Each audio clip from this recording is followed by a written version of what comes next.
Bien, como siguiente punto nos encontramos con responsabilidad. Es responsabilidad de las autoridades encargadas de construir, operar y conservar las carreteras y calles, la instalación y el retiro de la señalización y dispositivos de protección en zonas de obra. Igual responsabilidad tendrán los concesionarios de carreteras o calles, las empresas a las que se les encomiende mediante contrato por parte de las autoridades correspondientes la construcción, modernización, rehabilitación, conservación o mantenimiento de dichas carreteras y calles, y las empresas a las que se les otorgue un permiso para el aprovechamiento del derecho de vía de las carreteras o de las calles y que para ello deban realizar obras para las instalaciones originadas por los permisos o autorizaciones referidas. Dicho esto, se prohíbe a los responsables de las obras realizar cualquier trabajo de construcción, modernización, rehabilitación, conservación o mantenimiento en las calles y carreteras mientras no se instalen la señalización y los dispositivos de protección en zonas de obra del tramo que sea afectado por dichos trabajos, según se indique en el proyecto ejecutivo de señalización y dispositivos de protección correspondiente que sea aprobado por la autoridad responsable de la calle o de la carretera. Asimismo, se prohíbe dejar algún tipo de señalización o dispositivo de protección en zonas de obra después de haber concluido los trabajos de construcción, modernización, rehabilitación, conservación o mantenimiento que se hayan realizado en el tramo definido por la zona de obra o en sus inmediaciones, las cuales provoquen confusión o distracción a los usuarios de las carreteras y calles. La autoridad responsable de la calle o carretera tendrá la obligación de vigilar que los concesionarios y las empresas que realicen trabajos en las carreteras o en las calles cumplan estrictamente estas disposiciones y en su caso está obligada a sancionar a quienes no cumplan con ellas, de acuerdo con lo que establezca la normativa vigente o en los contratos y permisos otorgados a las empresas. Bien, como siguiente punto nos encontramos con las aplicaciones. Los principios generales delineados en los párrafos previos son aplicables para áreas rurales y urbanas. Sin embargo, las diferencias nos indican que podrían haberse ajustes de acuerdo con las necesidades.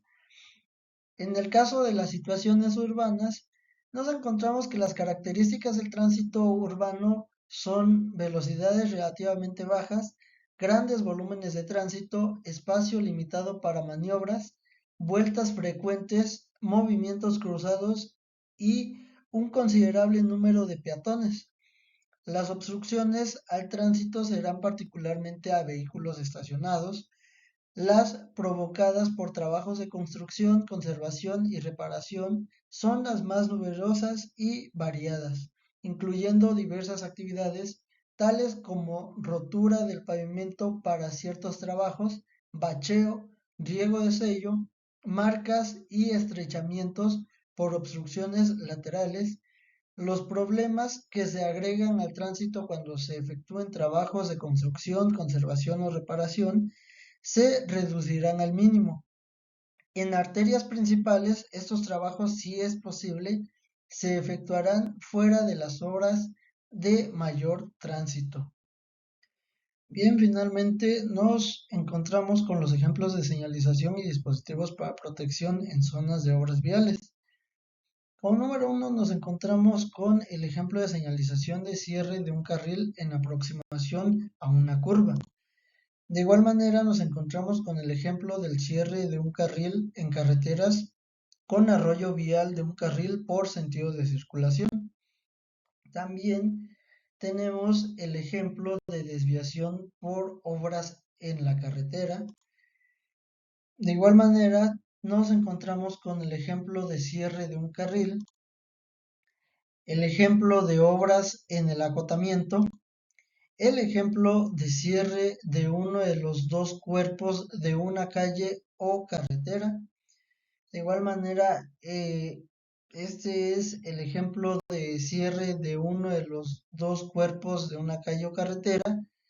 Y también nos encontramos con el ejemplo de cierre de un acceso en una intersección, el cierre de carril en una calle con desvío, el cierre de calle con desvío, el cierre de carril antes de una intersección, el cierre de carril derecho luego de una intersección, el cierre de carril izquierdo luego de una intersección, el cierre de mitad de arroyo luego de una intersección, el cierre de varios carriles en una intersección, los cierres de carriles en el centro de una intersección, el cierre de carriles en el costado de una intersección. De igual manera nos encontramos con la derivación o desvío de banqueta, el cierre de cruce peatonal y desvío de peatones, el cierre de carril interior en una vía de múltiples carriles, el cierre de carril en una vía con sentidos de circulación opuestos, el cierre de mitad de vía de alta velocidad en una vía de múltiples carriles, el cierre con obras estáticas en una vía de doble calzada, el cierre de un carril con una barrera temporal, obras en la cercanía de una gasa de salida. De igual manera nos encontramos con el cierre parcial de una gasa de salida, obras en la cercanía de un cruce ferroviario